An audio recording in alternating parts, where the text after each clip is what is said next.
C'est rien, c'est moi, Bruno. C'est moi qui parle. J'écoute, j'écoute. Oui, j'écoute.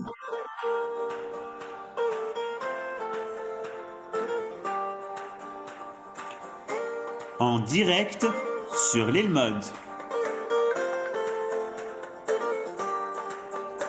Bonsoir tout le monde, Erev Tov, on est très content de se retrouver, tous ceux qui nous suivent en direct. Comme très souvent, le dimanche, on a le plaisir d'être avec le Rav Eli Kling. Et tous ceux qui nous suivent sur YouTube, vous pouvez également liker, partager. Vous êtes des centaines chaque fois à regarder les vidéos et donc continuer à diffuser les enseignements et les études du Rav Kling. Tu veux nous parler d'un personnage assez marrant, quoi. En tous les cas, il a un surnom assez bizarre, le petit homme aux cuisses brûlées. Bechavod Rav Kling. Bah oui, il n'y a pas de raison de se moquer des gens handicapés. C'est pas du tout politiquement correct. Oui, alors, on va donc parler du petit homme aux cuisses brûlées. Mais pour l'introduire, on va commencer par une Gemara. Donc, en fait, c'est une lecture talmudique que je vous propose ce soir. Donc, la Gemara en question, c'est une Gemara qui se trouve dans le Sanhedrin et qui, comme d'habitude, commence de manière très neutre et même très technique. Mais elle le fait parce que d'abord, elle commence par la Mishnah. Et la Mishnah, comme vous le savez, c'est toujours des considérations techniques assez sèches comme ça. Et c'est seulement lorsque la Gemara commence à interpréter la Mishnah et essaie de remonter aux sources que tout à coup les choses commencent à prendre un petit peu de relief. Alors, la Mishnah, de quoi s'agit-il? Donc, la Masechet Sanhedrin, le traité de Sanhedrin, comme vous le savez et comme son nom l'indique, nous parle donc de tout ce qui a un rapport avec l'institution judiciaire, le nombre de tribunaux, d'instances qui existaient à l'époque en Israël, les limites et l'autorité de chacune de ces instances. Bon, alors en gros, comme vous le savez sans doute, il y avait 3 genres de tribunaux à l'époque. Il y avait ce qu'on appelle le Beddin, tout simplement, ou le Beddin à Katan. Il s'agissait d'un groupe de 3 juges qui se trouvaient en fait dans chaque localité juive, c'est-à-dire même les petits chouvim, vous voyez. Bon, alors les 3 juges en question, c'était d'ailleurs pas obligatoirement des juges professionnels. C'était des gens qui connaissaient plus de Torah que d'autres, et donc lorsqu'on avait besoin de rendre justice rapidement, au lieu d'aller en ville et d'aller jusque là-bas pour comparaître devant une véritable cour de justice, on réunissait les 3 en question. Ils pouvaient très bien faire autre chose dans la vie, hein. Mais bon, ils étaient considérés par la population là-bas comme étant aptes à juger, et ils pouvaient juger. Mais attention, ils ne pouvaient pas juger de n'importe quel cas, évidemment. Comme ce n'étaient pas des juges réellement professionnels qui faisaient ça 24 heures sur 24. Alors eux, leur autorité, c'était uniquement ce qu'on appelle dîner mamonote, c'est-à-dire des affaires qui pouvaient maximum déboucher sur une peine financière, une peine d'argent. C'est-à-dire que, par exemple, quelqu'un qui avait causé du dommage à quelqu'un d'autre, etc. Mais c'est intéressant parce que il n'y avait pas de limite à la somme, vous voyez, c'est-à-dire ça pouvait être des grosses sommes comme des petits dommages. À partir du moment où les juges étaient considérés comme ayant suffisamment de connaissances pour juger, eh bien, ils jugeaient. Ce qu'on appelle Beddin à Katan, et ça existait dans chaque petite localité juive. Et puis, il y avait les tribunaux qui étaient capables de juger également les affaires qui pouvaient déboucher sur une peine de mort, puisque vous savez que dans le judaïsme, la peine de mort existe, en tout cas en théorie. Et donc, ce Beddin, c'était un Beddin de professionnels. On appelait ça le Sanhedrin Aktana, ou alors le Beddin Agadol. Et en fait, il était composé de 23 membres. Et chaque ville qui se respectait, chaque grande ville en Israël, avait son fameux tribunal de 23. Et puis, il y avait le Sanhedrin Agdola, le grand Sanhedrin, qui lui, il n'y en avait qu'un dans tout le pays. Et lui se trouvait siégé, comme vous le savez, à Jérusalem, dans ce qu'on appelle la Lishkat Agazit, qui est en fait une grande salle qui se trouvait sur le Har Habayit, attenante donc au Beth Amikdash, en fait même à l'intérieur du Beth Amikdash. Et cette instance suprême, une sorte de cour suprême, cette instance suprême avait plusieurs rôles. D'abord, c'était eux qui pouvaient juger les autres autorités, comme le roi. Donc imaginez que le roi avait fait une faute, mais que la faute n'était pas une grave faute, c'est-à-dire que maximum, il aurait été amené à dédommager quelqu'un. Donc, si ça n'aurait pas été le roi, il aurait pu être comparé devant un Beddin de 3. Mais comme c'est le roi et que tout ce qui concerne le roi, ça a des répercussions au niveau national, alors il comparaissait uniquement, le roi ne pouvait comparaître que devant le grand Sanhédrin de 71 membres. Donc, il y avait 70 plus le Nassi plus le président du Sanhédrin, donc ils étaient 71. Mais le Sanhédrin ne siégeait pas uniquement en tant que pouvoir judiciaire, c'était également un pouvoir législatif puisque il était capable de prendre des grandes décisions, ce qu'on appelle des takanot, lorsque la situation le demandait. Imaginez par exemple que je sais pas, il y a une inflation il y a beaucoup trop de, ce que sais-je moi, de meurtres en Israël ou de vols en Israël, etc. Et donc, même si d'habitude le vol, d'après les lois en vigueur dans la Torah, est passible d'une certaine peine qui est toujours financière, on peut très bien, si on est membre du Sanhédrin, devant un phénomène qui est récurrent et il faut mettre un terme à tout ça, prendre des mesures et dire que non, à partir de maintenant et pendant un certain temps, on change les applications, elles deviennent plus sévères, etc. Donc le Sanhédrin pouvait également légiférer, si vous voulez, d'abord en fonction donc, des phénomènes, et puis des fois, il y avait des cas nouveaux qui n'étaient pas prévus, puisque les choses, évidemment, les sociétés évoluent, et donc c'est eux qui prenaient sur eux de faire les nouvelles takanot, les nouveaux décrets. Et puis, il avait encore une autre fonction, ce fameux Sanhédrin, c'est qu'il servait un petit peu de contre-pouvoir au pouvoir exécutif, donc au pouvoir du roi. Et si, par exemple, le roi décidait de faire la guerre, vous savez que le roi, une de ses prérogatives, c'est qu'il peut envoyer des soldats au front, comme il peut faire lever des impôts, c'est les deux grandes prérogatives du pouvoir et du royaume. Eh bien, si jamais il décidait de faire une guerre d'extension, donc une guerre qui n'est pas obligatoirement une guerre, comment on appelle ça aujourd'hui en Israël, une guerre en brera, une guerre où il n'y a pas le choix parce que les ennemis viennent nous attaquer, ce qu'on appelle dans nos textes milchemet mitzvah, une guerre qui est obligatoire. Alors quand c'est une guerre obligatoire, si les ennemis attaquent, alors le roi peut évidemment, sur le coup même, mobiliser les troupes et les envoyer au combat. Mais s'il s'agit d'une guerre d'extension, ce qu'on appelle milchemet reshut, c'est-à-dire une guerre qui n'est pas nécessaire a priori, qui n'est pas vitale en tout cas, alors il est obligé, le roi, de demander l'autorisation du Sanhédrin. Il ne peut pas mobiliser les troupes et les envoyer au front sans l'autorisation du Sanhédrin. Le Sanhédrin sert aussi donc de contre-pouvoir, et donc il avait de grandes prérogatives, évidemment. Donc, ça, c'est en gros donc, les trois instances qui existaient. Ça servait également, le Sanhédrin servait également de ce qu'on appelle ici aujourd'hui l'appel, c'est-à-dire une cour d'appel, puisque si jamais dans le Beddin de 23 n'arrivait pas à prendre une décision ferme et qu'il était partagé, alors on allait jusqu'au Sanhédrin pour qu'ils prennent, eux, la grande décision. Vous allez me dire, mais comment est-ce que le Beddin de 23 ne prend pas de décision, puisque vous avez remarqué, 3, 23, 71, c'est toujours des chiffres impairs, puisque dans le judaïsme, il n'y a pas d'instance judiciaire, quelle qu'elle soit, si ce n'est pas un chiffre impair. Pourquoi? Pour que justement puisse se dégager une majorité. On n'a pas le droit, quand on est juge chez nous, on n'a pas le droit de rester neutre. Il faut prendre parti. Donc, ou bien tu es pour, ou bien tu es contre, on compte les voix et à la majorité, la décision est prise. C'est la raison pour laquelle ça doit être un chiffre impair pour qu'il y ait une majorité qui se dégage. Alors, si une majorité doit se dégager de toute façon, dans quel cas le Sanhédrin se transformerait en cour d'appel?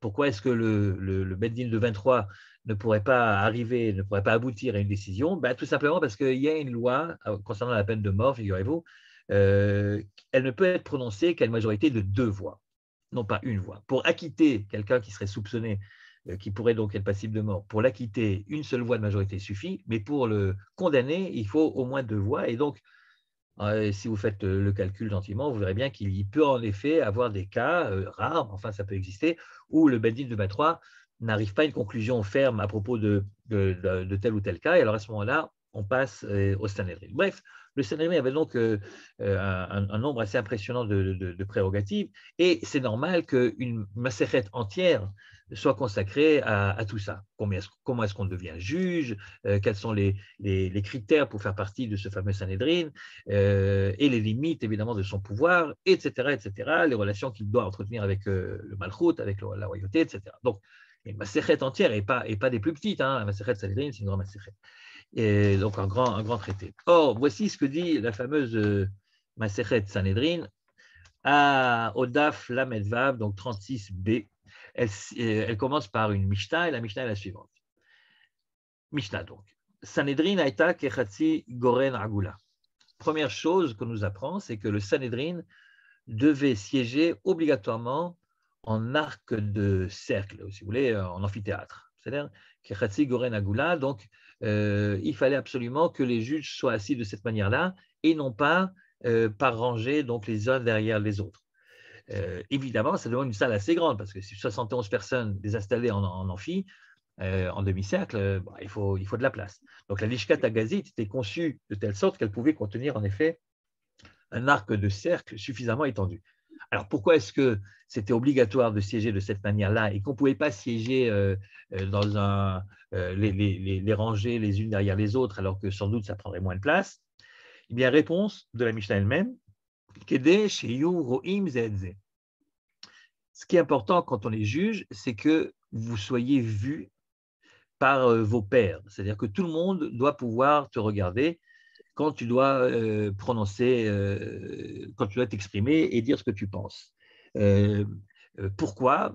Pourquoi? Parce que la parole, parce que si vous voulez, le regard de l'autre porté sur toi te responsabilise. Si tu sais qu'on te regarde quand tu parles, tu ne dis pas n'importe quoi, tu réfléchis 10 fois, c'est comme ça, c'est psychologique.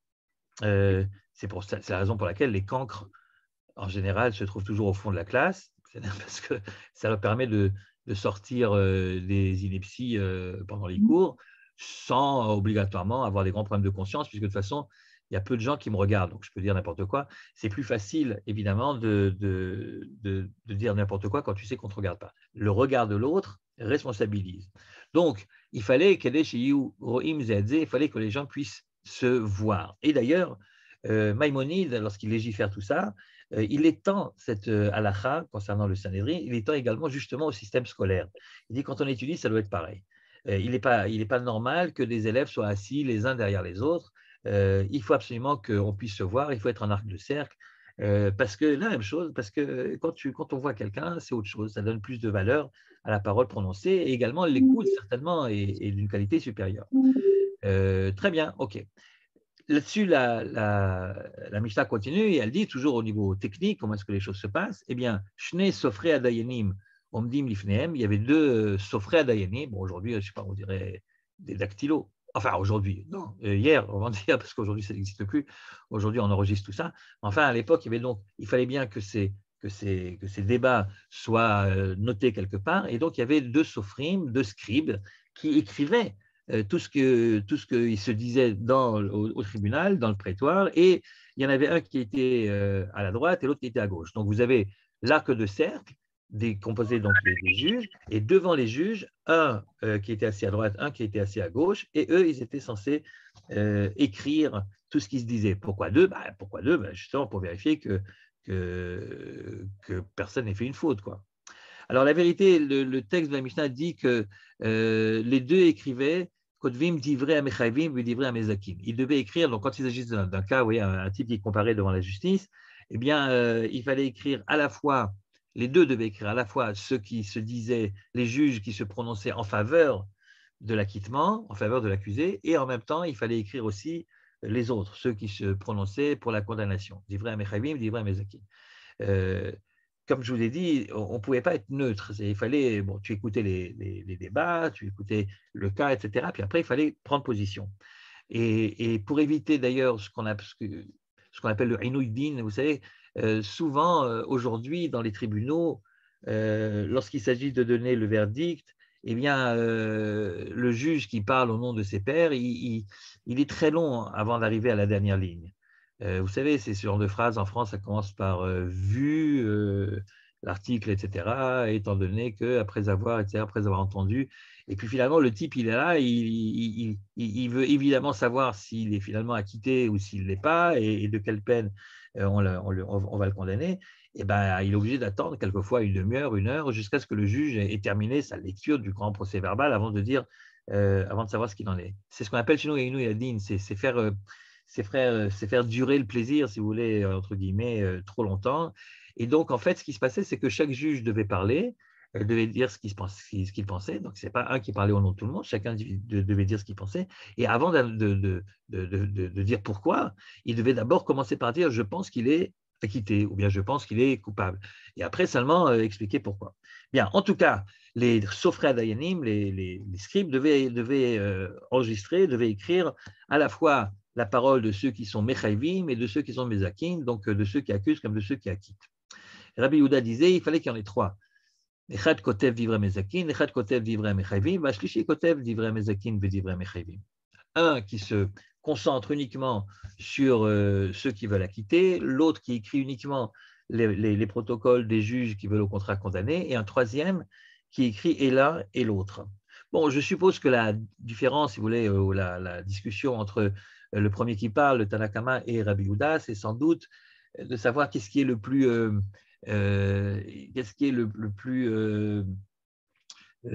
vrai, qu'est-ce qui donne une meilleure, une approche plus fidèle de ce qui a été dit. Est-ce que c'est quelqu'un qui écrit sans réfléchir comme un perroquet ou comme un enregistreur, vous voyez, donc il ne fait pas attention au contenu, il écrit ce qu'il entend et puis voilà. Et donc là, c'est très neutre. Apparemment, c'est ce que pense le premier qui parle, c'est-à-dire tout le monde doit écrire le tout.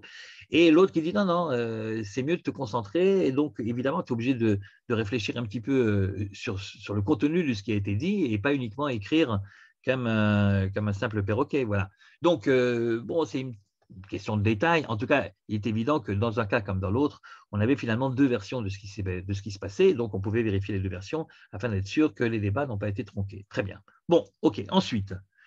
Eh bien ensuite, Shalosh Shurot Shel Talmidei Chachamim Yoshim Lifnehem. Il y avait également trois rangées de Talmidei Chachamim, de gens importants, de sages, qui se trouvaient devant les juges. Donc, c'était un arc de cercle, il y avait des deux côtés un sofer, un scribe, et puis il y avait ensuite devant, il y avait des rangées de Talmidei Chachamim qui écoutaient donc les débats. C'est très important parce que vous avez compris que l'arc de cercle, en fait, c'est un vrai symbole.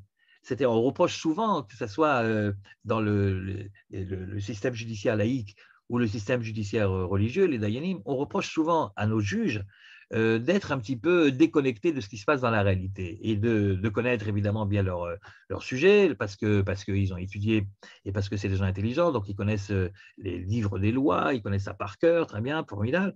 Mais souvent, on entend ce reproche qu'ils sont un petit peu déconnectés de ce qui se passe et qu'ils ont une culture uniquement livresque et qu'ils vivent dans leur tour d'ivoire et qu'ils devraient sortir plus souvent pour savoir exactement ce qu'il en est, parce que ce qui est écrit dans les bouquins, c'est pas toujours, ça ne correspond pas toujours à ce qui se passe. La réalité est souvent beaucoup plus complexe.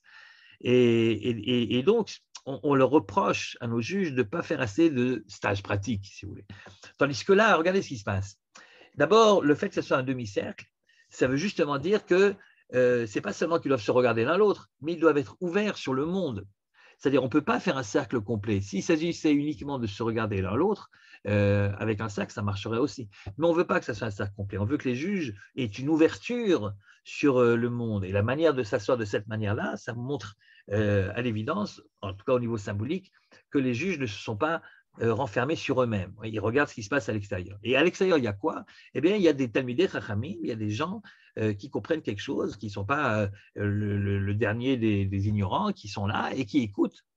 Et alors, le plus intéressant, c'est que, imaginez que l'un des membres du Sanhédrin vienne à disparaître, soit parce qu'il est décédé, soit parce qu'il est malade, soit parce qu'il est obligé de voyager, etc. Bon, alors il faut nommer quelqu'un d'autre, ce qu'on appelle la smicha en somrim, Michiou, donc il faut qu'on prenne quelqu'un d'autre pour qu'il remplace, il faut qu'il y ait le forum, il faut bien qu'il y ait les 71. Alors, qui va-t-on nommer comme nouveau membre du Sanhédrin? Eh bien, on prend celui qui est assis à la première place de la première rangée. C'est-à-dire que les places des Talmidei Chachamim, des trois rangées, étaient réservées. C'est-à-dire chacun savait exactement quelle était sa place. Et alors, on prenait donc celui qui était à l'extrémité de la première rangée, et c'est celui-ci qui arrivait. Et c'est celui-ci qui arrivait à remplacer donc le juge qui manquait. Ensuite, tout le monde se décalait. C'est-à-dire toute la première rangée se décalait. Et donc, à la fin de la première rangée, il y avait une place libre et c'était celui qui était à la tête de la deuxième rangée qui prenait la place qui venait de se libérer. Et ensuite, toute la deuxième rangée se décalait. Et la même chose, c'était le premier de la troisième rangée qui devenait maintenant le dernier de la deuxième. Et puis finalement, tout le monde se décalait. Et puis après, il en manquait un. Alors, ce qu'on faisait, c'est que, je suppose que c'était une commission, ce n'est pas très clair comment est-ce qu'on le choisissait, mais on choisissait quelqu'un du tzibour, quelqu'un du public. Parce qu'en plus de ça, il faut comprendre que cette salle, qui était déjà très grande, eh bien, elle était également accessible au public. N'importe qui pouvait aller écouter les débats du Sanhédrin, qui étaient évidemment intéressants. Et donc, les gens venaient uniquement pour apprendre, pour se distraire également. Et donc, on choisissait quelqu'un, évidemment, pas n'importe qui, on choisissait quelqu'un du public qui, lui, prenait la place qui venait de se libérer à la dernière place de la dernière rangée. Pourquoi je vous raconte tout ça dans le détail? D'abord parce que c'est ce que la Mishnah nous dit juste après, mais surtout parce que ça vous montre qu'avant d'être nommé au Sanhédrin, tu es obligé de passer les 3 lignes, les 3 rangées. Autrement dit, tu en as entendu des cas. On ne pourra plus te reprocher de ne pas être déconnecté de la réalité, de vivre dans ta tour d'ivoire. Le type qui est nommé membre du Sanhédrin, ça veut dire qu'il a assisté à un nombre très important de débats jusqu'au moment où son tour est arrivé, vous voyez. Et évidemment que c'est important. Pour être Talmid Chacham, il fallait étudier ce qu'il fallait étudier. Mais une fois que tu as étudié, tu ne peux pas encore devenir juge, en tout cas pas juge du Sanhédrin, si tu n'as pas assisté à des débats, si tu n'as pas vu comment est-ce que toute la sagesse qui consiste à appliquer les principes que tu as étudiés dans le livre ou dans le code, à les appliquer dans la vie de tous les jours. Bien. Alors, si vous voulez, c'est ce que dit le texte juste après. Donc, Shalosh Shorot Shel Talmidei Chachamim Yoshvim Mifnehem, Kol Echad Ve'echad Makir Mekomo, chacun connaissait sa place. Utzrechu Lismor, s'il savait qu'on a besoin de nommer un nouveau juge, Somchim Mina Rishona, on prend la première rangée, Echad Mina Shnia Balo la Rishona, quelqu'un de la deuxième vient donc maintenant à la première, Mina Shtishit Balo la Shnia, quelqu'un de la troisième vient donc dans la deuxième, Borim Laimod Echad, Boririm Laimod Echad, on choisit, c'est pas n'importe comment, on choisit quelqu'un du Kahal, du public, ou Moshivi Moto Bashlishit, et il prend sa place dans la troisième rangée, Velo Aya Yoshev Imkom Moshe Rishon, et Yoshev Imkom Aroyulo, et il allait dans l'endroit qui lui convenait d'après ce qu'on pensait de ses capacités, de ses connaissances, etc. Ok, voilà la Mishnah. Donc une Mishnah très technique qui parle de comment est-ce que le Sanhédrin devait siéger, technique, d'accord, mais on a déjà pu constater que de cette technique, on peut quand même en ressortir quelques idées, cette ouverture sur le monde, cette obligation de se responsabiliser les uns les autres en se regardant avant de pouvoir parler, etc. La Gemara, comme d'habitude, s'occupe d'abord du début de la Mishnah, c'est-à-dire les commentaires de la Gemara reprennent la lecture de la Mishnah du début jusqu'à la fin, et le début de la Gemara, c'est toujours un commentaire du début de la Mishnah. Alors, le début de la Mishnah, je vous rappelle, c'était justement que le Sanhédrin devait s'asseoir en demi-cercle. Et c'est là-dessus que nous raconte que la Gemara va nous parler. Alors, qu'est-ce qu'elle nous dit? Gemara. Mina hanei mile. Mina hanei mile, c'est la question que la Gemara pose très très souvent sur la Mishnah. Mina hanei mile, ça veut dire en araméen d'où tu tires ces mots-là. C'est-à-dire d'où est-ce que la Mishnah apprend cette halakha. Autrement dit, quelles sont les sources?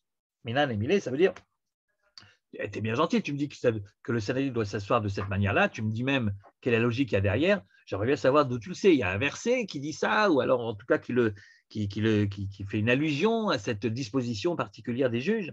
Et la réponse est oui, il y a un verset dans le Tanakh. Alors d'abord, il y a une logique, tu n'as pas besoin d'un verset de la Torah vraiment, et tu peux très bien trouver un verset dans les autres livres du Tanakh. Mais ce qu'on appelle une asmarta, un verset qui pourrait, même par allusion, nous raconter un petit peu de quelle manière il devait siéger. Alors, ce qui est intéressant, c'est que le verset qu'on a trouvé, c'est un verset de Shir HaShirim, figurez-vous.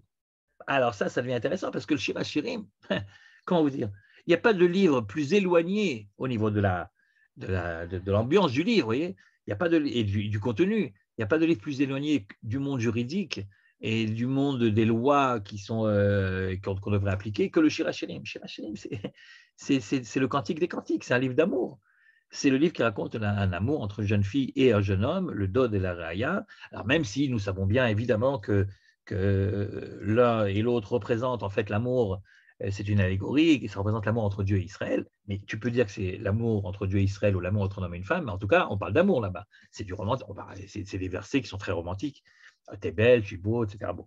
Et alors, quel rapport, si vous voulez, entre ce monde-là, qui est le monde du Shir HaShirim, d'une part, et le monde du Sanhédrin, qui, lui, au contraire, devrait être un monde sans sentimentalisme trop forcé, un monde, au contraire, où c'est la rigueur, la logique et la connaissance de la loi qui doit normalement être consultée. Mais enfin, c'est intéressant, vous allez voir que dans la suite ça ne s'arrange pas, c'est-à-dire c'est en effet à chaque fois qu'on veut avoir un détail concernant le Sanhédrin, ne serait-ce que le côté technique du Sanhédrin, eh bien chaque fois on fait référence au Shir HaShirim, figurez-vous, au cantique des cantiques. C'est déjà intéressant en soi, on va revenir sur cette idée-là dans un instant. En tout cas, Minan Emili, d'où est-ce que tu sais Amar Avacha Bachanina, de Amar Kra, parce que le verset de Shir HaShirim nous dit Shorerech Agan Asar Al Yechesar Hamazeg. Shorerech Agan Asar Al Yechesar Hamazeg. Alors, le contexte, c'est le jeune homme qui est amoureux de sa jeune fille, et qui part dans une description amoureuse de la jeune fille en question, une description physique. C'est pour ça que le Shir HaShirim, vous savez, il y a quelquefois des passages qui semblent un petit peu osés, vous voyez, parce que évidemment, s'il y a une description physique, lui décrit la jeune fille, et la jeune fille d'ailleurs le décrit également. Bon, il n'y a pas de tabou, donc il raconte. Voilà. Alors, ça devrait être très romantique.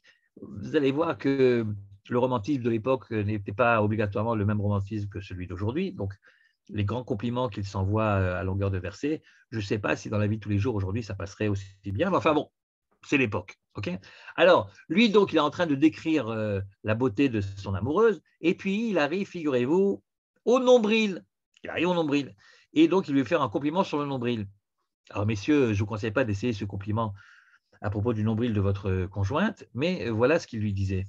Shorerer, ton nombril, Agan Assar, c'est comme un croissant de lune, dis donc.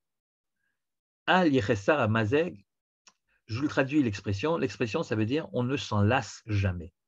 Al Yechessar, le type, il dit voilà, je peux pas me lasser de ton nombril, ça ressemble à un croissant de lune. Voilà. Al Yechessar Amazeg. D'où vient l'expression Al Yechessar Amazeg? Le Mazeg, c'est le bonhomme qui, dans les cocktails, était censé remettre de l'alcool, remettre une boisson, dès qu'il voyait que les convives avaient leur verre qui diminuait. C'est-à-dire que tout d'un coup, en général, il faisait ça, il remplissait lorsqu'il était vidé des 2/3. Donc, quelqu'un vidait son verre de 2/3 et venait le mazeg, il proposait de remplir à nouveau pour qu'il puisse avoir à chaque fois un verre plein. Ça, c'est le mazeg. Al-Yichessar mazeg, ça veut dire que en fait, il ne manquait jamais. Et il ne manquait jamais puisqu'il remplissait tout le temps. Donc, il est en train de dire sur le nombril, finalement, qu'on ne s'en lasse pas. Très bien. Quel rapport avec le sujet? Eh bien, c'est le croissant de lune, figurez-vous. Le croissant de lune, ça veut dire l'arc de cercle. Et donc, l'Agmara de dire, eh bien, Shorerer, ton nombril, c'est une façon de parler du Sanhédrin. Eh oui, ton nombril à toi, Israël, puisque je rappelle que la jeune fille dans l'allégorie, c'est Israël, eh bien, ton nombril, Israël, ton centre névralgique, c'est le Sanhédrin. Shorerer, c'est Sanhédrin. Et si tu veux savoir Lama, Nikra, Shma, Shorerer, pourquoi est-ce que le Sanhédrin est comparé à un nombril? Shehi Yoshevet Betiburo Shel Olam. Parce que le Sanhédrin, donc le pouvoir des juges, c'est le centre du monde, Tiburo Shel Olam. C'est le nombril du monde, le nombril de la société. C'est ce qui permet à la société d'avoir une forme. Parce que quand on est le centre de quelque chose, ça veut dire que la figure en question, elle a une forme. Si tu enlèves le centre, la figure se difforme. Tu prends, je sais pas, prenez une figure parfaite, géométrique parfaite dans l'espace à 3 dimensions dans lequel nous évoluons, c'est-à-dire donc un cube. C'est-à-dire, où est le centre du cube? Au milieu, tu ne le vois pas. Imagine que tu rentres une main invisible à l'intérieur, tu prends le centre et tu le tires, donc tu l'enlèves. Qu'est-ce qui se passe avec le cube? Il n'a plus aucune forme. Autrement dit, ce qui permet de s'adresser à la société comme étant une société organisée, construite, stable, c'est parce qu'il y a un centre qui tient donc les différents côtés à équidistance, et ce centre-là, c'est le juge, c'est le pouvoir des juges, c'est le pouvoir judiciaire. On ne peut pas se passer de juge. Vous savez que c'est même une des 7 mitzvot des non-juifs. Parmi les mitzvot aussi fondamentales que ne tue pas, ne vole pas, il y a une mitzvah qui est ayez des tribunaux. Ayez des tribunaux. C'est même pas tellement d'après quel livre de loi vous allez légiférer. L'important, c'est qu'il y en ait un. L'important, c'est qu'il y ait quelque chose et qu'on ne vit pas dans un monde anarchique où chacun fait ce qu'il veut. Comme dit la Mishnah ailleurs, s'il n'y avait pas la peur des juges, Ish et Reu, Chaim et Belao, les gens, ils s'entre-dévoreraient, littéralement. Il faut donc qu'il y ait une justice. Très bien. Donc, c'est Thibaut. Maintenant, je pense aussi que c'est pas seulement que le nombril il est au centre, c'est également que le nombril, il a comme fonction, comme vous le savez, de nourrir l'embryon. Et le Sanhédrin, finalement, par ses décrets, par ses lois, donne un sens, donne une véritable nourriture. C'est-à-dire que le monde vit, la société vit grâce aux principes qui transparaissent dans les différentes décisions judiciaires. C'est-à-dire, c'est eux qui fixent la morale. Alors, chez nous, évidemment, ça doit être en conformité avec les versets de la Torah, mais c'est quand même eux qui les interprètent et ils ont le loisir de pouvoir les interpréter. Et des débats du Sanhédrin et surtout de leurs décisions, on est nisonyme, on est nourri, on est littéralement nourri. Donc, ce n'est pas n'importe quoi le pouvoir judiciaire. Hein. Alors, j'insiste un petit peu là-dessus parce qu'aujourd'hui, comme vous le savez, en Israël, on manifeste, enfin manifester maintenant, il est un petit peu mis de côté le projet, mais on manifestait pour ou contre le projet de réforme. Mais moi, je trouve, écoutez, je ne vais pas rentrer sur le fond du sujet, je pense, comme la plupart des Israéliens, qu'il faut réformer le système et qu'aujourd'hui, il n'est pas aussi performant qu'il devrait l'être, pour parler de manière délicate. Mais je trouve que c'est pour la société israélienne finalement un gage de valeur que de se disputer pour ça. Je ne connais pas d'autres sociétés, dites-moi si je me trompe, je ne connais pas d'autres sociétés où les gens sortent dans les rues pour ou contre comment est-ce qu'on va nommer les juges. Vous voyez, en général, les gens ils rentrent dans les rues parce qu'ils ont faim, ils veulent plus d'argent, ou plus de pain, ou moins de chômage, enfin ce genre de trucs. Mais sortir dans les rues et manifester, même des fois violemment, comme ça a été le cas ces derniers mois, pour savoir comment est-ce que les juges doivent être nommés, si c'est par telle commission ou par telle autre, enfin, je ne sais pas, moi ça me semble très juif comme histoire. Peut-être parce que nous avons, par justement l'étude du Talmud, nous avons un sens assez aigu de tout ce qui est justice et discussion juridique. En tout cas, moi, ces manifestations ne me font pas peur. Au contraire, je pense que c'est un gage de bonne santé spirituelle de pouvoir se disputer là-dessus. Sans rentrer maintenant sur le fond, qui a raison, qui a tort. Bien. Donc, Lama Nikra Shorera, pourquoi est-ce qu'on appelle le tribunal Shorera chez Yoshevet Betibro Shalolam? Parce qu'elle est installée au centre du monde, donc de la société. Ensuite, il y a écrit Hagan Asahar, que j'ai traduit par croissant de lune. Mais le Hagan, ça vient également de la racine les Hagen, qui veut dire protéger. Et en effet, Shehi Megina Alkol Haolam Kulo. Mais finalement, le tribunal, sa fonction première, c'est de protéger la société. Comme on l'a dit tout à l'heure, sinon c'est le chaos. Okay.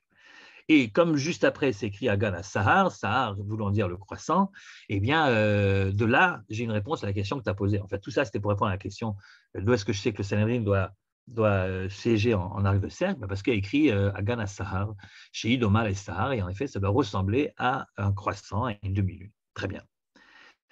Et alors, comme souvent, la Gemara, une fois qu'elle a… Bon, maintenant, vous avez compris qu'elle a donné une réponse à la question. Tu m'as demandé d'où je sais, Minan Emile, est-ce que tu as un verset? Voilà, le verset, je l'ai trouvé. Mais puisque j'ai déjà parlé maintenant de ce verset, alors allons jusqu'au bout, même si j'ai déjà la réponse à la question, allons jusqu'au bout de ce verset. Qu'est-ce que je peux encore apprendre de ce verset-là concernant la justice?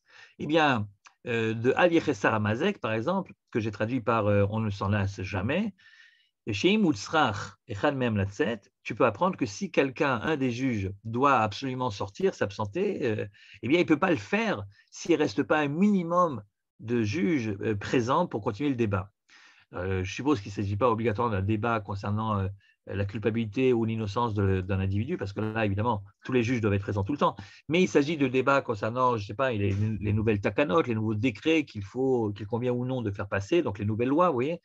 Et là, le texte nous dit, attention, les débats ne peuvent continuer s'il n'y a pas un minimum de juges qui restent présents dans l'hémicycle.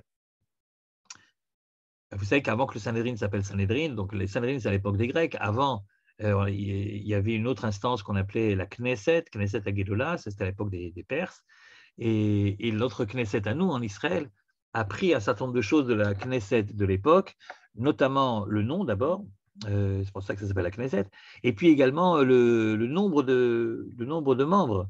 Si aujourd'hui dans la Knesset, en Israël, il y a 120 morts, c'est parce que la Knesset Agdola, nous le savons par le texte, vous comprenez, 120 120 membres. Mais alors, il y a un truc qu'on n'a pas pris et qu'on aurait peut-être dû prendre, c'est Al-Yechessa Amazek. Alors, c'est vrai que c'est écrit ici pour le Sanhedrin, mais enfin, on imagine que c'était la même chose pour son ancêtre, c'est pour la Knesset Agdola. S'il n'y a pas un certain s'il n'y a pas un certain nombre de gens qui sont présents, ben, le juge ne peut pas sortir. Alors, vous savez qu'au Parlement israélien, comme d'ailleurs dans tous les parlements européens ou ailleurs, enfin, a priori, c'est comme ça, en tout cas en France, c'est sûr que c'est comme ça, vous avez souvent, vous savez, les débats sont retranscrits pour la plupart à la télé, et vous avez souvent des députés qui viennent parler d'un projet important. Okay, ils commencent toujours par la formule consacrée, c'est-à-dire Adonia Yoshev-Rosh, Knesset Merbada, Monsieur le Président de l'Assemblée et très chère Assemblée. Okay, et puis tout à coup, tu as la caméra qui se tourne vers l'Assemblée en question, et qu'est-ce que tu constates? Qu'il est seul, le bonhomme. Lui et le Yoshev-Rosh, le président de la Knesset, qui est bien obligé d'être là, il est payé pour ça, donc c'est son rôle, il est là. Mais les autres, là, qui devraient être là, ben non, ils ne sont pas là. Et le jour où il faudra voter, il y a un système à la Knesset, comme vous le savez, où on déclenche une certaine sonnerie qui retentit dans tout le binyan, dans toute la Knesset, et les gens savent qu'il faut voter, et hop, ils se mettent à courir. Donc le type, il est en train de manger son truc au Miznon, au buffet de la Knesset, il entend la sonnerie, hop, il court, et hop, il appuie sur le bouton, il ne sait même pas de quoi on parle, mais comme il sait qu'il fait partie de la coalition ou de l'opposition, il sait en général, ils ne se trompent pas. Et évidemment, ça dénature, on est bien d'accord, ça dénature les débats. Ce n'est plus des débats sur le fond, c'est plutôt qui parle. Et en fonction de savoir qui parle, je sais si je suis pour ou si je suis contre. Enfin, ce n'est pas très joli. Et donc, si, à part le nom et le nombre de membres de la Knesset, on avait également pris un certain nombre de klalim, de principes, on aurait pu prendre celui-ci, par exemple. Al-Yechessa Amazek, on peut sortir que si, alors dans le cas du Sanhedrin, s'il y avait au moins 23 juges qui continuent à être là, alors on peut sortir. S'il n'y a pas 23, il est obligé de rester.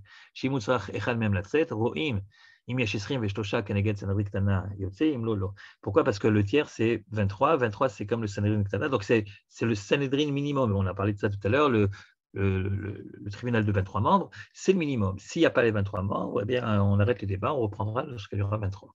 Très bien. Et alors, comme je le disais tout à l'heure, la Gemara continue. Elle dit, bon, ben, puisque je suis dans le Shirachirim, mais je suis dans ce passage qui parle par allusion du Sanhedrin, continuons. Qu'est-ce que dit le verset suivant? Alors, le verset suivant, ben, figurez-vous que le jeune homme continue à complimenter sa chair est tendre, mais comme il en a fini avec le nombril, eh bien maintenant il passe au ventre, figurez-vous.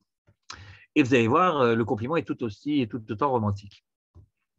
Bitner, donc ton ventre, ouais. Arema tritim, dit donc. Ça ressemble à un tas de blé.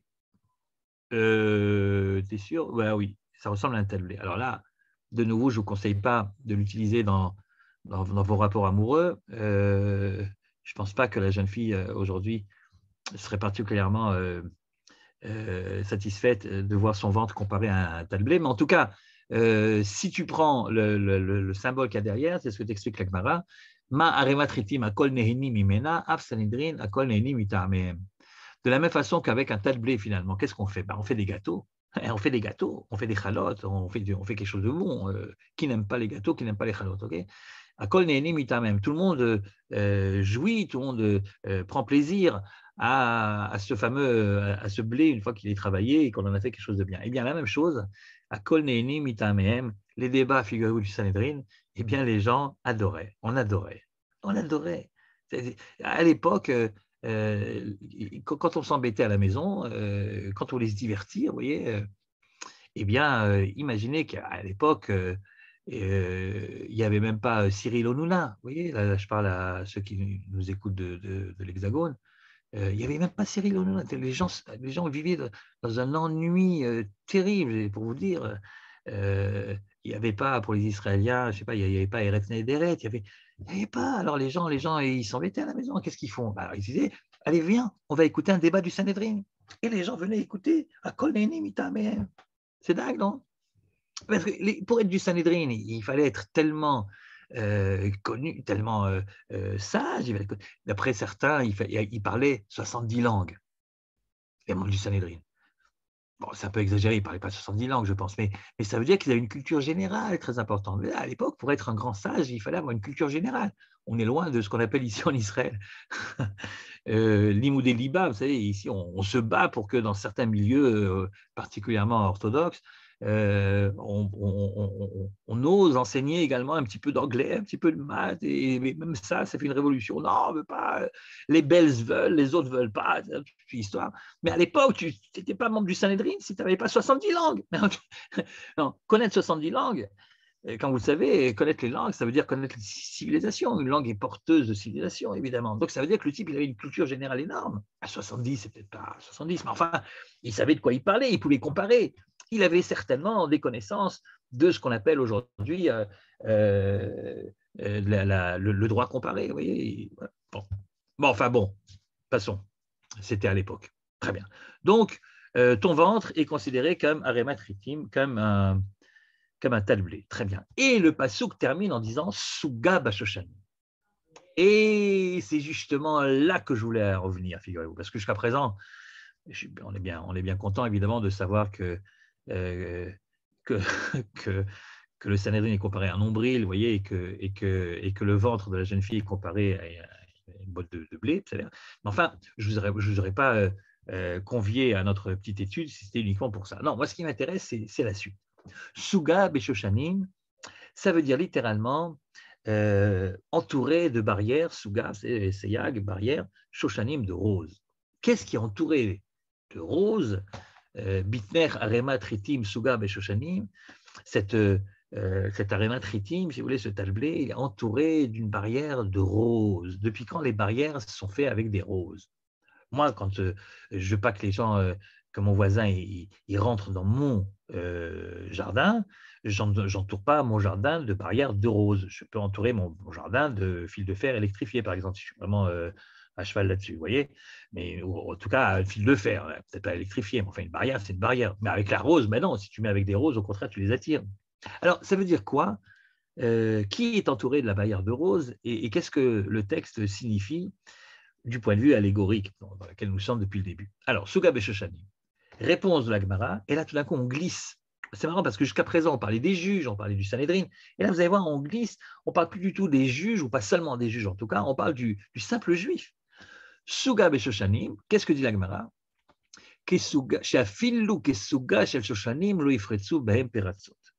Que même si ce qui sépare le juif de l'interdit, c'est une barrière de rose, malgré tout, il n'enfreint pas l'interdit. C'est-à-dire que le texte est en train de nous dire que chez nous, on n'a pas besoin de flics, on n'a pas besoin de la peur et de la menace, mais il suffit d'une barrière de rose pour éviter que quelqu'un ne faute réellement. Autrement dit, on est capable de résister à la tentation, même s'il n'y a pas obligatoirement de représentants de la loi. C'est curieux parce qu'on a dit à l'instant que s'il n'y avait pas de juge, les gens s'entre-dévoreraient, etc. Et malgré tout, le texte nous dit ici, Suga Beshoshanim. Alors au début, tu vas me dire, peut-être qu'on parle des juges uniquement, c'est-à-dire que les juges doivent être à un tel niveau de moralité que eux, les juges, pas moi, mais les juges, eux doivent être à un tel niveau de moralité qu'il suffit d'une barrière de rose pour qu'ils puissent résister aux tentations diverses que quelqu'un peut avoir dans sa vie, vous voyez. Et c'est vrai que nous avons aujourd'hui, dans le monde moderne, de plus en plus, on a un dilemme. Est-ce que la vie privée d'un juge, ou d'un prof de fac, hein, ou d'un rabbin d'ailleurs, est-ce que la vie privée de quelqu'un qui est censé raconter aux autres de quelle manière il devrait se conduire, okay, est-ce que la vie privée est importante ou pas? Autrement dit, est-ce que ce qu'on attend d'un juge, c'est uniquement qu'il connaisse la loi de la meilleure manière possible et qu'il l'applique de la meilleure manière possible, ou bien est-ce qu'on attend de lui une conduite irréprochable dans sa vie privée? Je ne sais pas si vous vous souvenez pour les Israéliens parmi vous, de cette histoire qui a eu lieu il y a déjà 10 ans, je crois. Il y a un prof de fac très connu qui était en fait prof de philosophie, philosophie du moussard, philosophie de la morale, de l'éthique. Le type, sa spécialité, c'est d'enseigner la philosophie de la morale. Et puis, un jour, on apprend que sa femme porte plainte contre lui pour violence conjugale. Et la femme aussi, d'ailleurs, est très connue, puisqu'il s'agit de la fameuse, de celle qui, vous savez, chaque fois qu'il y a des élections, c'est elle qui a son institut de sondage et à qui on demande à chaque fois de prévoir les résultats des élections. Donc, elle est connue, et son mari aussi est très connu. Et le mari était prof de fac dans l'Université hébraïque de Jérusalem. Et donc, la femme dépose plainte pour violence conjugale. Et avant que la justice ne s'empare de la plainte, le forum, si vous voulez, les responsables de l'Université hébraïque de Jérusalem se réunissent pour savoir qu'est-ce qu'on fait avec le bonhomme. Il a un succès formidable, c'est-à-dire tout le monde aime ses cours sont pleins, il connaît son sujet, philosophie, très bien, parfait. Est-ce qu'à cause de ce qu'il vient de se dire maintenant, surtout que le bonhomme ne niait pas, donc c'est vrai que la justice ne s'était pas encore emparée du cas, mais lui ne niait pas, donc apparemment c'était vrai ce qu'elle disait sa femme, eh bien, est-ce que on va le virer ou bien on le garde? Donc il y a une grande réunion qui dure quelques heures, et à la fin de la réunion, l'Université hébraïque de Jérusalem décide qu'on garde le bonhomme, il peut continuer à enseigner, et que les affaires, la vie privée n'ont absolument aucune espèce d'importance. Nous, en tant qu'université, ce qu'on veut de nos martim, de nos enseignants, c'est qu'ils connaissent leur sujet, et puis c'est tout. Et ce qu'ils font dans la vie privée, si la justice s'en empare et la justice décide qu'ils doivent faire la prison, ils feront de la prison. Mais en attendant, nous la fac, quoi, c'est pas notre problème.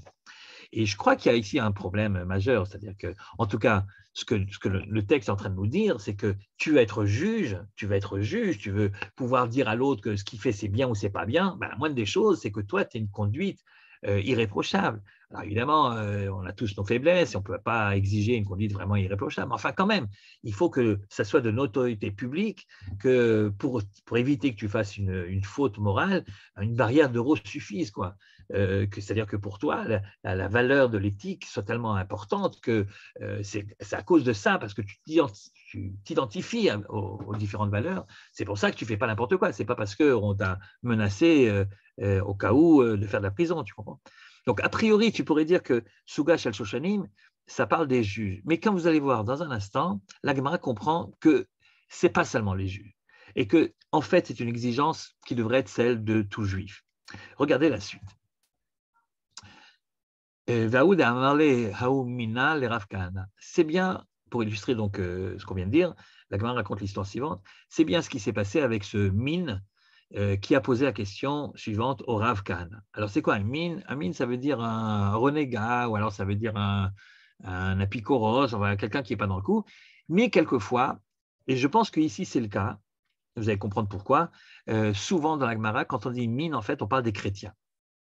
Parce que vous savez, le Talmud a été rédigé alors que le christianisme était déjà bien répandu. Vous savez qu'en l'an 500, date de la rédaction du Talmud, Constantin avait déjà, l'Empire romain était déjà devenu chrétien. Donc c'est clair que le Talmud sait de quoi il parle quand il parle de christianisme. Et donc, le problème, c'est que lorsque le Talmud a été édité, donc avec l'invention de la primerie, comme vous le savez, c'était l'Église qui détenait donc les droits d'impression, et donc évidemment il y avait une censure qui était, et au début du Talmud il y avait une censure. Et donc il est probable, on sait aujourd'hui que c'est sûr, que chaque fois qu'il y avait le mot chrétien qui était écrit dans le texte du Talmud, il a été remplacé par les censeurs par d'autres mots qui moins précis, comme min par exemple.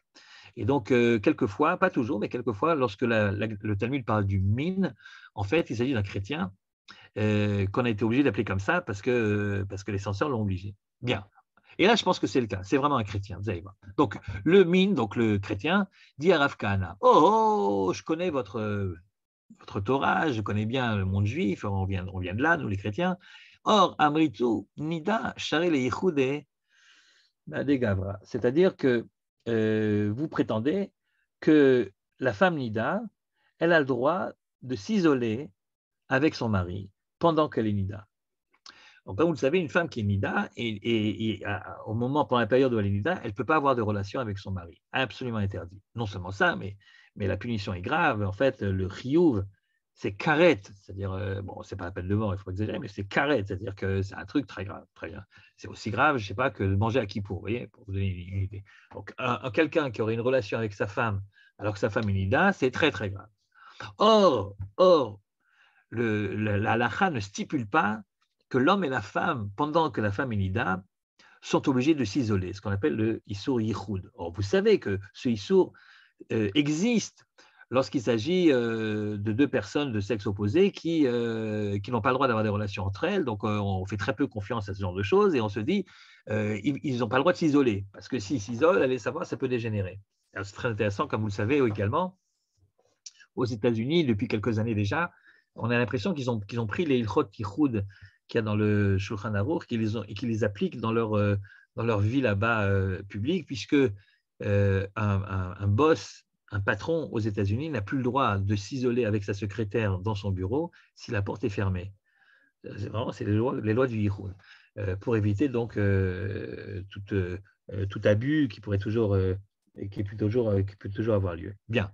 Alors, donc, le Yichud existe en général quand il s'agit d'un garçon et d'une fille qui n'ont pas le droit d'avoir des relations entre eux, mais un homme et sa femme, non.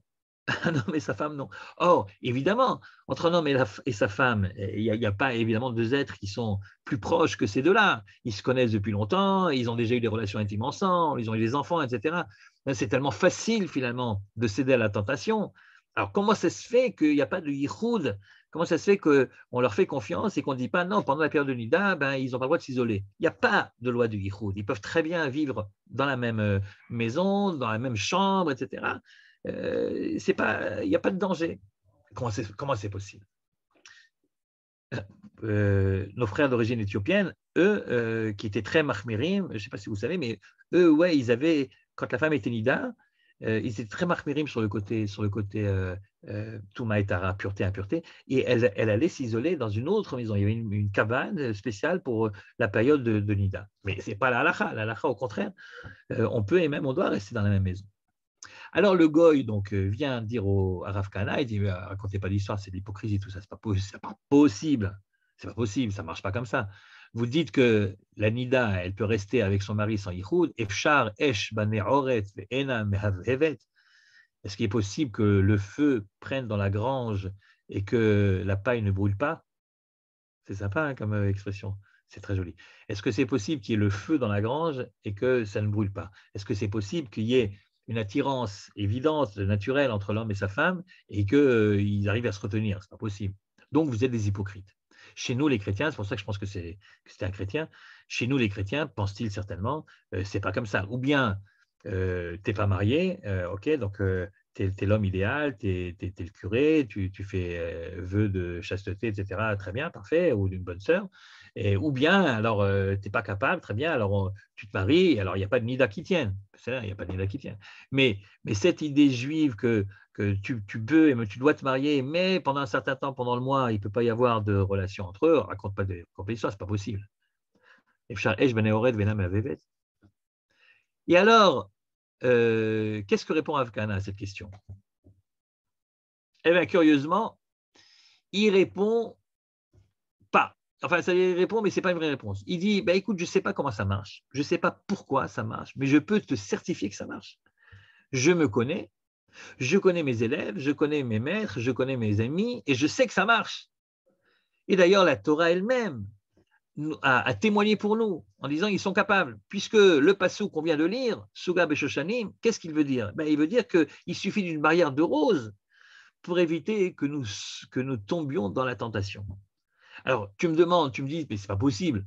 Eh bien, je te réponds, oui, c'est possible. Et ça marche. C'est intéressant, Rav Kahana. Il n'a pas de justification rationnelle. Il ne sait pas comment ça marche. Il constate simplement que ça marche. Et je dis, ça marche, je sais que ça marche. Voilà. Donc, il nous dit, voilà, chez Afilou, que Suga Beshoshanim, le Ifretsu Imperator. C'est pour ça que je dis que le Suga Beshoshanim qu'on pensait il y a un instant, que ça s'adressait uniquement, ça serait une exigence qu'on n'aurait que des juges eux-mêmes. Voilà que tout d'un coup, ça glisse à l'ensemble du peuple juif. C'est-à-dire, les lois de l'Enida, c'est pour tout le monde, ce n'est pas que pour les juges. Resh Lakish entend ça, le grand Resh Lakish, celui qui a fait Teshuvah avec Rabbi Yochanan, qui est devenu ensuite son beau-frère, donc le chef de brigand qu'il était à l'époque, Resh Lakish, il entend ça et il dit « Franchement, quel dommage que je n'ai pas été présent. Si moi j'avais été à ta place, Rav Kahana, et si le goy m'avait posé à moi la question, j'aurais eu une réponse beaucoup plus pertinente. Qu'est-ce que j'aurais répondu? Amar Resh Lakish. Mais Acha, Un autre verset de Shir Hashirim, que Pelach harimon rakatech, ta tempe ressemble à une tranche de rimon. Rimon, c'est de la grenade. Or, qu'est-ce qu'elle a de spécial, cette grenade? C'est qu'elle est pleine de pépins. Et comme vous le savez, les pépins de la grenade représentent chez nous, dans un certain nombre de textes, les mitzvot. Certains pensent même que dans chaque grenade, il y aurait 613 mitzvot, 613 pépins. Mais ce n'est pas de compter, on a tous essayé et ça ne marche jamais.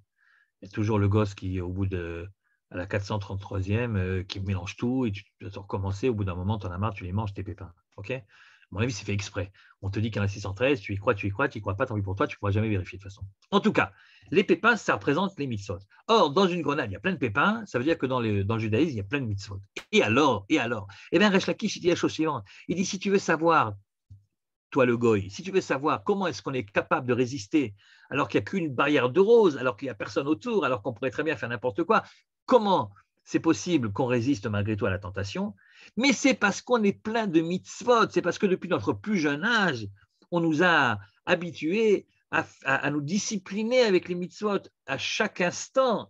Le gosse, il boit un verre d'eau, il fait une bracha, shakol, nehiya, bidvaro. C'est-à-dire, le type, tous les matins, il met des tefilines. Il n'y a pas d'endroit, il n'y a pas de moment. Il y a une mezouza qui te rappelle la présence d'Hachem, tu as une kippa sur la tête. Enfin, les mitzvot nous entourent, de telle sorte, comme des pépins d'une grenade, de telle sorte que finalement, lorsqu'on arrive au stade où on s'est marié et tout d'un coup arrivent les lois de Nida, et ben finalement, on le fait comme on a toujours fait depuis qu'on est tout petit. Alors évidemment, si tu prends quelqu'un qui n'a pas eu cette éducation et tu lui dis comme ça du jour au lendemain, eh ben, sache, mon vieux, que pendant ton mariage, c'est pratiquement 15 jours, dans le mois.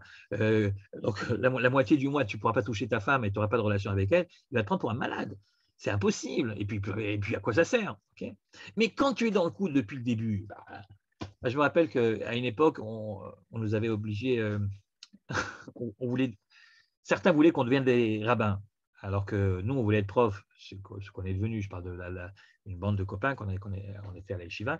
Et puis, comme on voulait également avoir cette option rabbinique, on nous avait demandé de faire un stage pratique de quelques jours chez un rabbin. Et en fait, le rabbin qui avait accepté tout ça, c'était mon père, qui était le grand rabbin de Nice à l'époque, et qui nous avait accepté avec grand plaisir. Et donc, on était stagiaires chez mon père, chez le grand rabbin, pour voir comment est-ce qu'il faisait.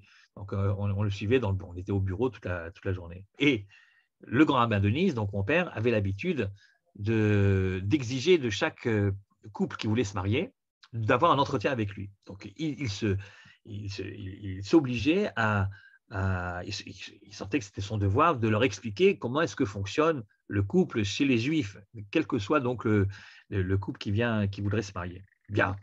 Alors, vous imaginez bien qu'à Nice, comme ailleurs, les couples ne sont pas tous des gens qui sont dans le monde de la Torah depuis le début, vous voyez. Et alors, nous, c'était toujours très, très intéressant de voir comment est-ce qu'ils réagissaient. Alors, un jour, il y a un couple qui arrive, parce que l'entretien était obligatoire, donc il arrive chez mon père. Alors, ils sont habillés comme on est habillé à Nice, vous voyez, au mois de juin. Et puis, lui, il était là, il donnait l'accolade à sa femme. Et puis, bon, ils étaient assis. Enfin, bon, je ne vais pas vous faire un dessin, vous voyez un petit peu le style. Et je me demandais comment est-ce que mon père allait leur parler de Nida. Et en effet, il arrive à un moment, donc il fait un grand topo sur le mariage, sur le couple, sur le grand ennemi du couple moderne qui est l'ennui, la routine, etc. Et que nous, on a un moyen dans la Torah de pouvoir contrer ce méfait qu'est la routine, etc. Et c'est Nida. Oui, alors qu'est-ce que c'est? Demande le futur Khatan. Et voilà que mon père lui explique plus ou moins qu'est-ce que c'est que Nida. Et je vois la tête des deux, d'ailleurs, de la Kala et du Khatan surtout. Il le regarde avec des yeux de plus en plus incrédules. Et puis quand mon père a fini son petit topo, il y a un silence total. Moi, j'étais mort de rire, il y a un silence total. Et puis, au bout de quelques secondes, le Khatan dit vous plaisantez, j'espère. Vous plaisantez. Quelqu'un qui ne vit pas dans ce monde-là, pour lui, évidemment, c'est impossible, c'est quelque chose d'incroyable. Et dit Resh Lakish, ouais, d'accord, mais quand tu es habitué à la discipline des mitzvot depuis que tu es tout petit, eh ben, c'est comme ça que ça marche. Donc, si le gars m'avait posé la question à moi, voilà ce que je lui aurais répondu. Voilà ce que dit Resh Lakish. Je soupçonne d'ailleurs Resh Lakish de le dire avec un soupçon d'envie dans la voix, puisque, comme on l'a dit il y a un instant, Resh Lakish, lui, c'est un Baal Tshuva, c'est-à-dire il n'a pas été justement éduqué là-dedans. C'est un chef de bande, un chef de brigand qui a fait Tshuva et qui est devenu le grand Resh Lakish que nous connaissons.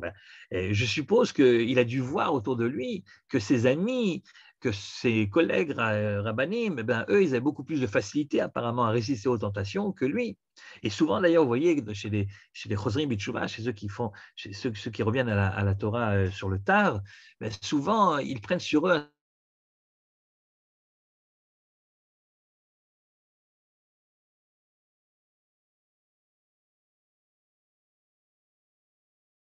qu'ils ont connu et qui était tellement facile. Donc, succomber à la tentation, c'est pas évident. En tout cas, c'est ce que Resh Lakish aurait répondu. Et alors vient la troisième réponse, qui est celle qui m'intéresse et qui va nous amener chez le petit homme aux cuisses brûlées.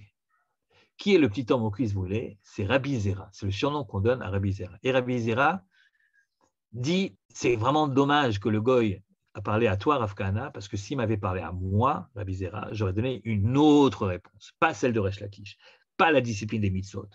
Il y a autre chose qui fait que nous sommes très très forts et que nous pouvons résister aux tentations, même si la faute n'est entourée que d'une barrière, une bordure de rose. Alors, quelle est l'opinion de Rabbi Zera? Rabbi Zera Amar Me'acha. Et pour la première fois, ce n'est pas un verset de Shir HaShirim, c'est un verset de Bereshit.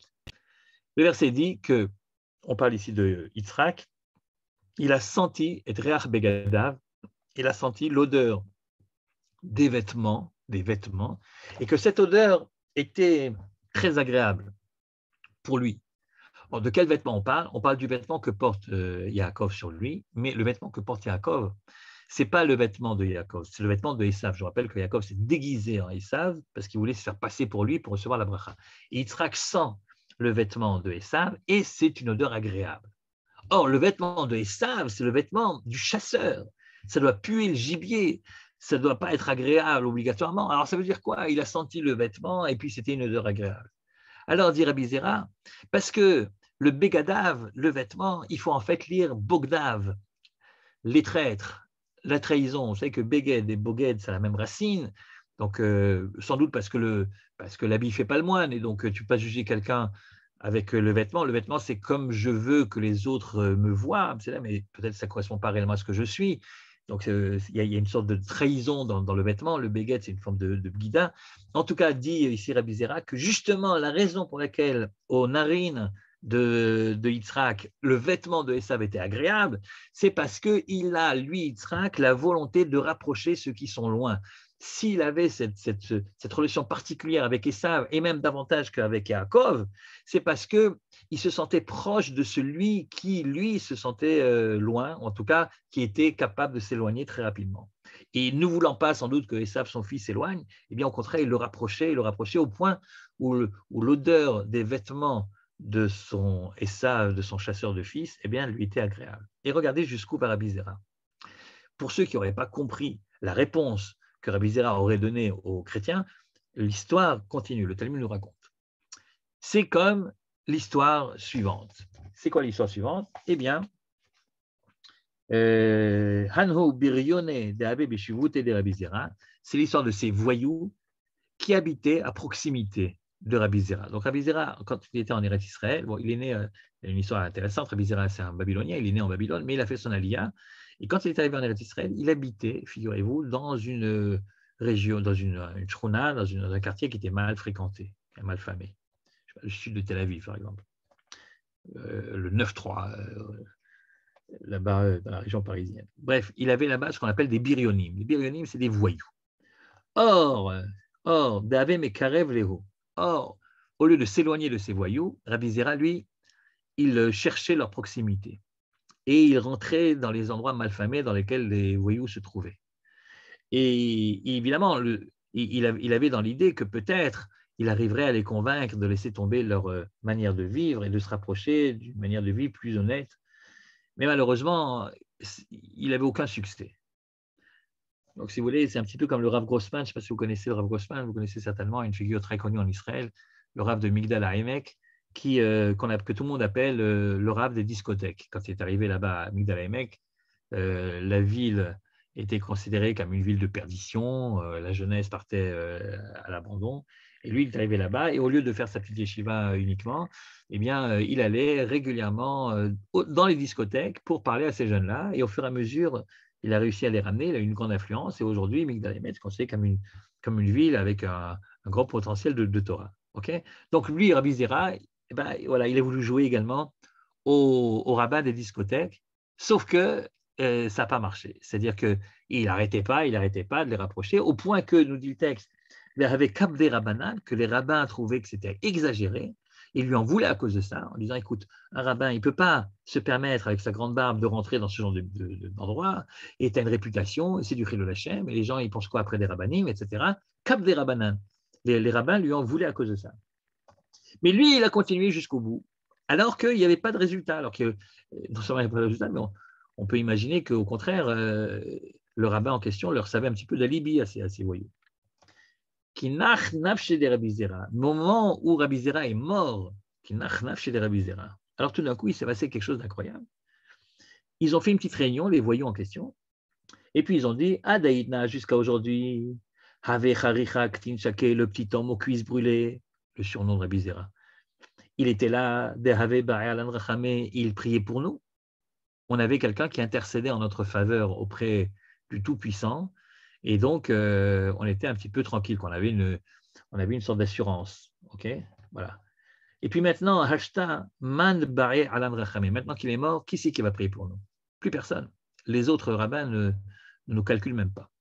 Et alors, ça les a tellement impressionnés, et sans doute ça leur a fait peur également, qu'après en avoir discuté longuement, ils ont décidé de faire tchouva et ils ont laissé tomber leur conduite mafieuse. C'est-à-dire qu'en fait, Rabbi Zera, il a réussi, mais il a réussi post-mortem, vous voyez, il a réussi après sa mort. Donc, il n'a pas pu voir de ses yeux sa réussite. Et en fait, c'est parce qu'il est mort qu'ils ont eu peur de son absence. Voilà ce que Rabbi Zera aurait répondu au chrétien de tout à l'heure. Si le chrétien lui avait dit, mais comment vous êtes capable de résister à la tentation, Rabbi Zera aurait dit, c'est pas à cause des mitzvot, comme dit Resh Lakish, c'est pas sans raison, comme le pense Rav Kahana, mais c'est parce que nous sommes responsables les uns des autres et que le fait de s'occuper de ceux qui sont loin de nous, le fait de les aimer parce que ce sont nos frères, même s'ils ne partagent pas les mêmes valeurs a priori, eh bien c'est ça qui nous renforce. Ce qui fait notre force, ce qui fait qu'on est capable de résister aux tentations, c'est la capacité que nous avons d'aller tout naturellement vers les autres et de nous en sentir responsables. Voilà ce que Rabbi Zera essaie de faire comprendre comme message, qui est un message paradoxal, et nous savons très bien que quelquefois, c'est le contraire qui se passe, tu te rapproches, puis c'est toi qui finis par être influencé par eux et pas le contraire. Mais pour Rabbi Zera, même s'il y a quelques risques, c'est comme ça qu'on se renforce. On ne se renforce pas en s'isolant et en restant enfermé dans notre yeshiva, on se renforce justement lorsqu'on sort de la yeshiva pour s'occuper de ceux qui en sont éloignés, et c'est ça qui fait qu'on est capable ensuite de résister aux pires tentations. Rabbi Zera, le petit homme aux cuisses brûlées.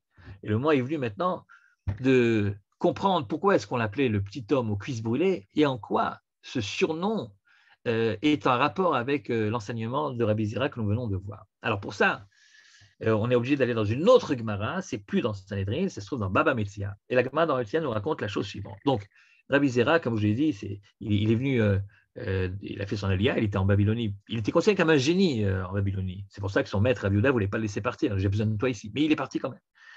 Or, il arrive en Eretz Israël, il rentre dans les shivot d'Eretz Israël, et là, il s'aperçoit que la manière d'enseigner la Torah en Israël n'a rien à voir avec celle qu'il avait appris en exil. Mais rien. Donc, il était très troublé parce que lorsque tu as déjà un enseignement qui est bien structuré, c'est très compliqué de te faire à une autre forme d'enseignement.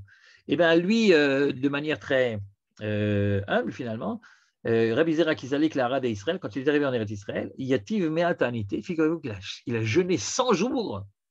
Il a jeûné 100 jours, je suppose qu'il mangeait le soir. Il a jeûné 100 jours, Me'atanité, Delishtakar Gemara Bavla'a, afin d'oublier l'enseignement qu'il avait reçu là-bas en Babylonie, afin de pouvoir capter l'enseignement de la Torah d'Eretz Israël. Première histoire. Deuxième histoire, le même Rabbi Zera, qui écrit de la nitrede yetiv me achine de la lishkov Rabbi Elazar bishnia venaflin ilouye mille de tibura. Et à un moment, donc, lorsque Rabbi Zera a commencé à se faire connaître en Eretz Israël, bon, déjà, il avait une réputation qui lui venait de Babylonie, donc tout le monde savait qui était Rabbi Zera. Et puis bon, il a fini par comprendre la Torah d'Eretz Israël, donc il est devenu un grand aussi en Eretz Israël. Et bien à ce moment-là, il y avait Rabbi Elazar qui, lui, était très malade, était en train de mourir. Qu'est-ce qu'il fait Rabbi Zera? Il prie pour la guérison de Rabbi Elazar. Mais alors, ce que dit le Talmud, c'est assez horrible finalement. Vous savez pourquoi il priait? Non pas tellement parce qu'il avait pitié de Rabbi Elazar, mais parce qu'il savait très bien que si jamais Rabbi Elazar ne se remettait pas et finirait par mourir, à qui donc on allait demander de prendre la succession et donc la responsabilité communautaire? À qui? À Rabbi Zera. Or, il n'y avait qu'une chose qui faisait peur à Rabbi Zera, c'est d'être obligé de s'occuper de la Kehila. Il n'avait pas du tout l'intention de s'occuper. Lui, ce qu'il veut, c'est étudier, étudier, étudier, et s'occuper de la Kehila, avoir des responsabilités communautaires, ce n'était pas pour lui. Et donc, c'est le seul cas dans le Talmud où quelqu'un prie pour la guérison de quelqu'un d'autre, pas parce qu'il veut réellement que l'autre soit guéri, mais il ne veut surtout pas qu'il meure, parce que s'il meurt, eh ben, c'est moi qui va en pâtir. C'est dingue quand même. Et alors, le texte continue en disant, et alors, posez pas de questions, c'est un petit peu mystique. Le texte continue en disant, il a encore fait des jours de jeûne supplémentaires à Bizera. Et cette fois-ci, c'était pourquoi? Apparemment, il n'avait pas la conscience très tranquille, il avait peur du feu du Gehinom. Il avait peur du feu du Gehinom. Et alors, il a fait des exercices, je ne lui posais pas de questions, ok? C'est la mystique. Il a fait des exercices pour s'habituer au feu, aux flammes du Gehinom.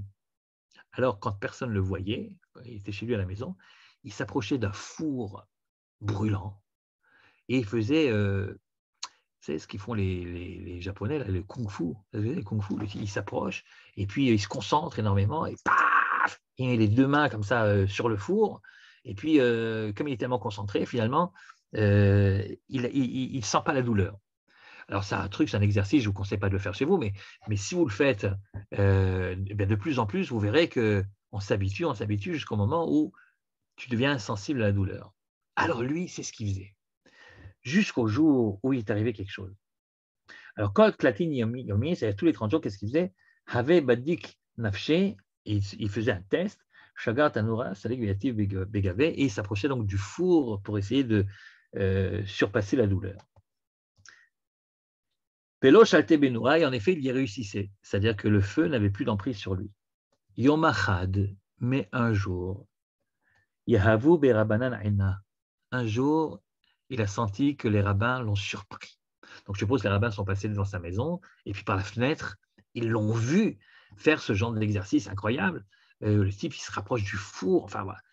Et vous savez, ça vous arrive de temps en temps, vous avez l'impression qu'on vous regarde. Vous ne voyez pas les gens qui vous regardent, mais vous avez l'impression très nette qu'on vous observe. Et bien, c'est ce qui lui est arrivé. Il a eu l'impression réelle qu'en effet, on l'observait. Du coup, ça l'a déconcentré. Et du coup, il s'est brûlé les cuisses. Et bien, c'est depuis ce jour-là qu'on l'appelait le petit homme aux cuisses brûlées. Et voilà, on l'appelait le petit homme. Mais donc, Vela Ave Shalta Benora, Yom Acha, donc une fois, Yavu Beradanena, va te Ichaku Shake, ses cuisses sont brûlées. Des caroulés, et depuis ce jour, on l'a appelé Ktin Charich Shake, le petit homme aux cuisses brûlées. Et moi, je vais vous poser la question suivante. Nous avons une Gemara dans Sanhedrin qui parle de Rabbi Zera. Et nous avons une Gemara dans Baba Metzia qui parle aussi de Rabbi Zera. Et vous savez quoi? On a l'impression que ce n'est pas le même Rabbi Zera. Autant dans Sanhedrin, c'est le type altruiste, vous voyez, le bonhomme qui va chercher les voyous jusqu'au fin fond de leur discothèque, et il se fait insulter par les rabbins qui lui disent « mais t'es malade, c'est du Chilul Hashem, laisse tomber, etc. » Et autant il y va, il continue, alors qu'il voit bien que ça ne sert à rien et qu'au contraire, ça leur donne un alibi et qu'ils ne font pas de chouva à cause de ça, mais il continue jusqu'au jour de sa mort. Autant, dans la Gemara de Baba Metzia, il semblerait que la seule préoccupation réelle de Rabbi Zera, c'est Rabbi Zera lui-même. Il veut étudier la Torah d'Eretz Israël, il est prêt à oublier celle de Chutz La'aretz à cause de ça, et puis après, il prie pour que l'autre, Rabbi Elazar, continue à vivre parce qu'il n'a pas du tout l'intention de s'occuper des autres. Et enfin, il est obsédé par qu'est-ce qui va m'arriver après ma mort, et il essaie de faire des exercices un peu bizarres qu'on n'arrive pas à comprendre pour essayer de surmonter la douleur. Ce n'est pas le même Rabbi Zera, ce n'est pas possible. Dans Baba Metzia, c'est lui qui est au centre de ses préoccupations. Il est égocentrique. Et dans Sanhédrin, au contraire, on a l'impression que c'est c'est l'homme le plus amène vis-à-vis des autres que nous connaissons. Alors, qu'est-ce qui s'est passé? Eh bien, il s'est passé que Rabbi Zera, il a eu 2 périodes dans sa vie et qu'il a changé du tout au tout. Et en plus, les textes nous permettent de dire avec certitude quelle est la première période de sa vie, quelle est la deuxième période de sa vie. La première période, c'est la période qui est racontée dans Bava Metzia. La deuxième période, c'est la période qui est racontée dans Sanhédrin. Comment je sais? Tout simplement parce que dans Sanhédrin, lorsqu'il va voir ses voyous, il finit par mourir. Donc, c'est évidemment la dernière période de sa vie où il était comme ça. Donc, quand est-ce qu'il s'occupait de lui-même? Au début. Et qu'est-ce qui a fait que Rabbi Zera, il a changé complètement sa manière de voir les choses? Eh bien, c'est quand il s'est brûlé les cuisses. C'est-à-dire que cet incident-là a fait que tout d'un coup, il a compris que l'homme ne peut pas vivre indéfiniment en se soustrayant du regard de l'autre. Et que le regard de l'autre le déconcentre. Et que, comme ça le déconcentre, eh bien, il n'arrive plus à s'élever sur les échelons de la Kedusha, comme lui, il aurait tellement voulu faire.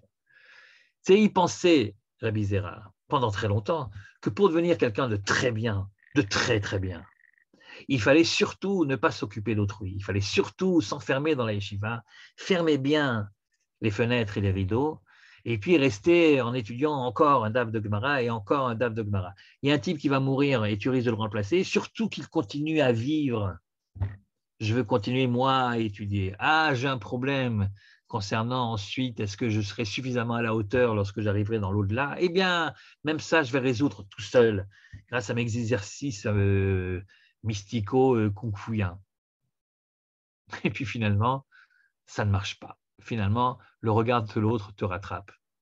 Et alors, tout d'un coup, comprenant toutes les conséquences de l'incident, il se dit, et si j'avais fait fausse route toute ma vie? Et si finalement, pour devenir quelqu'un de formidable, quelqu'un qui est prêt à résister aux tentations, même s'il n'y a qu'une barrière de rose qui me sépare de la faute, et si pour y arriver à ce degré de Kedusha auquel je veux arriver depuis que je me connais, et si c'était le contraire qu'il fallait faire, et si c'était au contraire ouvrir les portes de la yeshiva, sortir à l'extérieur, être prêt à aller trouver l'autre même au plus profond de sa discothèque. Et peut-être c'est justement ça qui va me permettre à moi de me renforcer. Ce n'est pas seulement que je ferai une grande mitzvah vis-à-vis des autres, si j'arrive à leur faire prendre conscience que leur chemin n'est pas le chemin souhaitable, mais en plus de ça, plus je m'occuperai des autres, et plus je serai moi capable de m'occuper de moi-même. Ce n'est pas en s'enfermant qu'on arrive à arriver à… Souvent, ça m'arrive de rencontrer d'anciens élèves ou les gens qui me disent ouais, très bien, alors qu'est-ce que tu fais? Je suis à la yeshiva. Il me dit, je suis à la yeshiva. Ça fait combien de temps? 4 ans, 5 ans, 6 ans, 7 ans. Je dis, mais… Et après, toi, tu vas rester à la yeshiva combien de temps? Il dit, je ne sais pas, mais tu connais certainement plein de choses maintenant. Pourquoi tu n'irais pas enseigner et faire partager tes connaissances à d'autres? Et en général, ils me disent, je ne me sens pas assez prêt. Je ne me sens pas assez prêt. Et ils ne comprennent pas que pour atteindre cette perfection de laquelle ils se sentent tellement loin, en fait, la seule méthode réellement efficace, c'est précisément d'essayer de comprendre l'autre. Al-Omed, Al-Menat, Al-Lamed, celui qui apprend uniquement pour apprendre, on lui permettra d'apprendre. Mais celui qui apprend pour enseigner, on lui permettra d'apprendre et d'enseigner et de faire en sorte de pratiquer et de faire en sorte que d'autres pratiquent également. Et c'est ce que Rabbi Zera nous raconte. La vraie raison pour laquelle on peut arriver à une situation de maîtrise totale de soi-même, les seuls qui peuvent vraiment y arriver, c'est ceux qui ont vis-à-vis de l'autre un sentiment très fort de responsabilité. Plus tu te sens responsable des autres, et plus tu es capable d'être réellement ce que tu voudrais que tu sois. Sans doute parce que également tu te dis, si tu as une conscience morale minimum, tu te dis qui je suis moi, j'arrête pas de parler aux autres et de leur dire faire des drachot, etc. Et moi je suis même pas capable de le faire moi-même. Et donc tu te dis, c'est une bonne motivation pour te renforcer. C'est peut-être uniquement comme ça que ça marche, mais ça marche sans doute également autrement. C'est-à-dire que finalement la responsabilisation, vis-à-vis d'autres membres de la société juive. Et c'est tellement fort que finalement, c'est ça qui te construit toi-même. En aidant les autres, tu te construis toi-même. Peut-être que je termine par une... Oh là là, mais il est 10h20, là là, oui. J'ai plus le temps, en fait. Juste une petite anecdote concernant mon père. Mon père était... mon père m'avait dit... Bon, il a eu une fin de vie qui était un petit peu douloureuse. Il avait des sortes de problèmes de santé, très bien. Et donc, il savait plus ou moins que la fin était proche. Et à un moment, comme ça, lorsque je suis avec lui dans la chambre, il me dit tu sais, je voulais te dire, Élie, mais j'ai peur de ce qui m'attend plus tard. J'ai compris qu'il voulait dire j'ai peur de ce qui m'attend après la mort. Je lui dis papa, arrête, raconte pas n'importe quoi. Si jamais tu as été un rabbin tellement exemplaire, tu as fait tellement de choses dans ta vie, dans tous les domaines, ne me dis pas que tu as peur d'un jugement. Si toi, tu as peur d'un jugement, alors qu'est-ce que nous, on devrait dire? Il dit non, mais c'est pas ça. Là, évidemment, je suis assez orgueilleux, me dit-il, pour savoir quoi répondre. Si jamais on me dit t'as pas été assis comme ci ou t'as pas été assis comme ça. Non, c'est pas ça le problème. Le problème, c'est que j'ai peur de l'image suivante. J'ai peur qu'on me montre tout d'un coup un film de ma vie, un instant de ma vie, où Akadosh Baruch Hu m'a envoyé un juif qui a passé mon chemin, et il l'a envoyé près de moi pour que je lui donne ce qu'il a besoin, c'est-à-dire un regard, un mot, une poignée de main, et que je ne l'ai même pas vu, et que je l'ai raté. Et de ça, j'ai très peur. Et de ça, j'ai très peur.